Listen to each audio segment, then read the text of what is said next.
Hey everyone, welcome back to another video. In this video, I'm going to do a little recap of NAMM, some things I saw that were cool, and some little observations of the whole event. From compared to past years, I noticed a couple of things that may be shifting, but who knows? Hopefully, it will down the road we'll get some more products.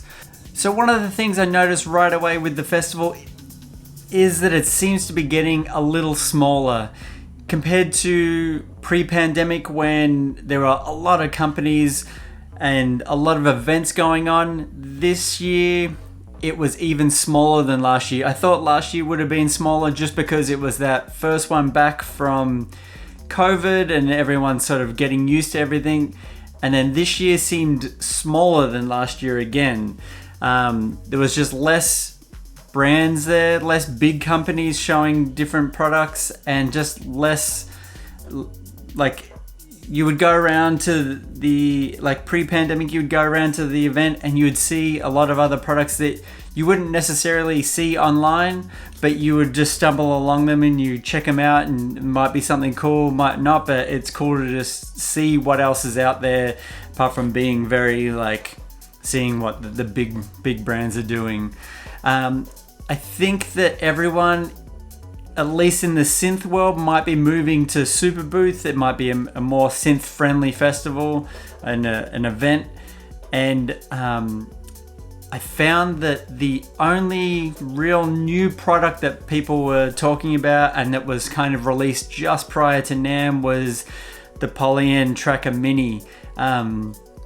There didn't seem to be too many other new products that I hadn't seen that hadn't already been announced a while ago. So in that term, in that sort of like mindset, it was a little disappointing, because I like to go to NAMM and see all the new things that people have to offer. With that said, there were still some cool products that I did check out, ones that I'd seen earlier, but then I just hadn't had a chance to get my hands on it and have an actual play around with it. So it was cool.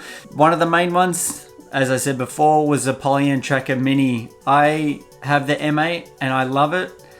And I've been looking at some of the other products from Polyend, so to see the smaller version with a bunch of features and updates from their other line, in terms of like stereo samples and stuff like that. It definitely interested me. I like the screen. It's a little bit bigger than the M8. The functionality and some of the features that the M8 on paper I feel like are a little bit better, but these are all things that could be firmware updates down the road. So I think it's a good step in the right direction for Polyend to do that handheld, and I'm really interested to see more people use trackers and the handheld ones to see the great music that's going to come from it. One of the other booths that I thought was really good and had some really good instruments in it was the one from Modal. They had their complete line there, and they had a lot of people there to talk to you and show you through the different products they had. And the thing that I loved about it, especially when it comes to synthesizers, is to have more hands-on.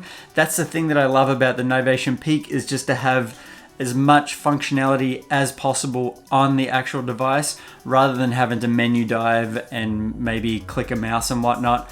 With that said, they've also got a free iOS, Android, and I think they said Windows and Mac plugin.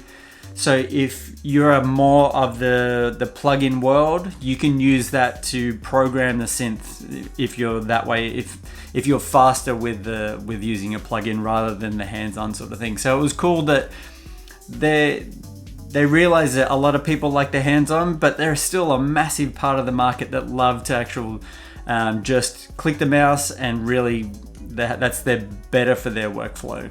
It was great to catch up with the Melbourne synth guys. And it was kind of funny to see that they had a little box with one of the pots on there, because a lot of people have been saying that the pots will break really easily and whatnot. So they had made a machine and it's just continually turning. It's like one of those things you see in IKEA when it's stress testing something. It's the same thing. They've just got it and they're just, it's just continually moving. And then they stopped it when I was there. I could then move it and see how it felt compared to the one that I've been using.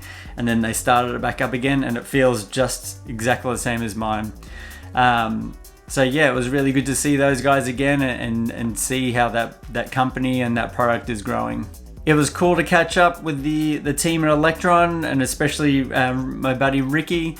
And it was cool to see that they've got the overbridge support now for Pro Tools. So that's a big thing to bring more people in from the sort of, I find that you have Ableton Logic over here and then Pro Tools is kind of over here doing its own thing.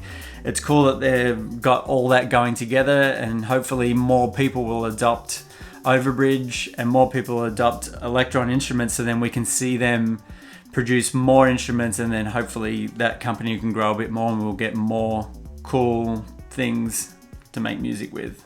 One of the surprises of the event was I got to finally check out the Donnar B1. It's like the 303 clone.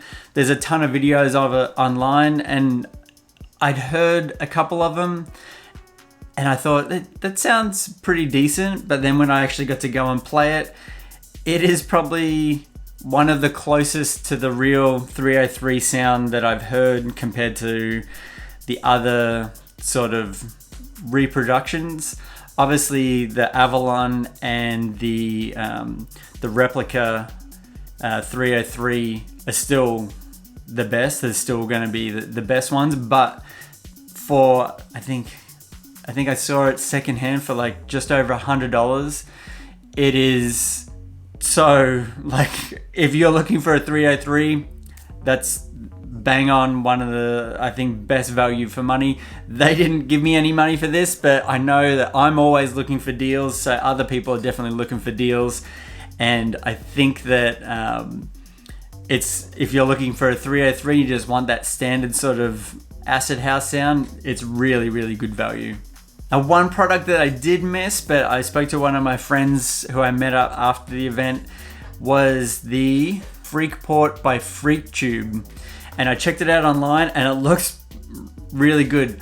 Price tag is a little hefty, but this product, it has 4 tubes in it and it comes with a plug-in and you can route audio through your DAW, through the tubes and then back into the DAW so you can get a warmer sound. So if you are using all digital and samples and stuff like that and you just don't have that money to start buying compressors and outboard gear and everything like that, this might be a really good option. I would have to wait until I see some more demos and stuff like that, but it's definitely cool to see some more out of the box products that are a little bit more accessible to everyone, where you don't need patch bays and interfaces and all this other bits and pieces. You just plug it in USB-C, sends the audio through the tubes back into the plug-in and you're done. So all in all, this was a pretty quiet NAMM in terms of new products and everything like that. But at the end of the day, the thing that I love about NAMM is being able to go and meet people that you might have already been talking with, or if you hadn't been able to get in contact with a rep at a company and whatnot, it's usually a good chance that you can meet that person, get their details, and then when you email them, they kind of have a face to the name. So down the road, you're not just like cold calling them. You can be like, hey, we met at NAMM, blah, blah, blah. So at the end of the day, hopefully, I don't know how inspiring this video is, but it was cool to see new products. I feel inspired. Hopefully that is coming through the camera and I'm inspiring you to create some new music. And until next time, see you later.